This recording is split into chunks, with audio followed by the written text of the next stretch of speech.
আচ্ছা, live together মানে হচ্ছে কি বলে, বিয়ে না করে ওপেনলি একজন আরেকজনের সাথে থাকা, সেক্স করা, এইটাই।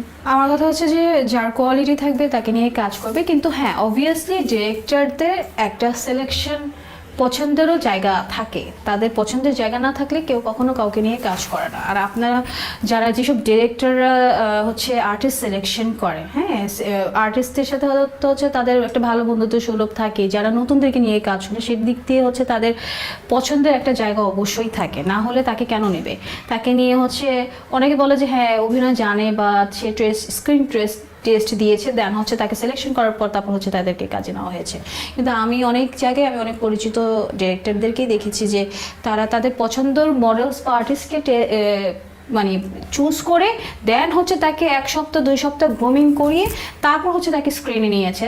বাকিটা হচ্ছে ডিরেক্টরের উপর ডিপেন্ড করে একটা আর্টিস্টকে কিভাবে সে হচ্ছে ক্যামেরাতে প্রেজেন্ট করবে। হ্যাঁ, তো কেউ হচ্ছে কোনো মডেলসই হচ্ছে যদি কেউ যদি হাতে করে শিখে একে রেডিমেড হয়ে যদি স্ক্রিনে আসে, তো সেটা তো হচ্ছে অলরেডি আর্টিস্ট, সে ডিরেক্টর আর প্রডিউসার আমাকে কি নায়িকা বানাবে, হ্যাঁ আমি যদি রেডিমেডই হয়ে আসি। হ্যাঁ, তো অবভিয়াসলি একটা ডিরেক্টর প্রডিউসারের হচ্ছে একটা আর্টিস্টকে তৈরি করার দায়িত্ব তাদের, তো তাদের তো পছন্দের দিক থাকে।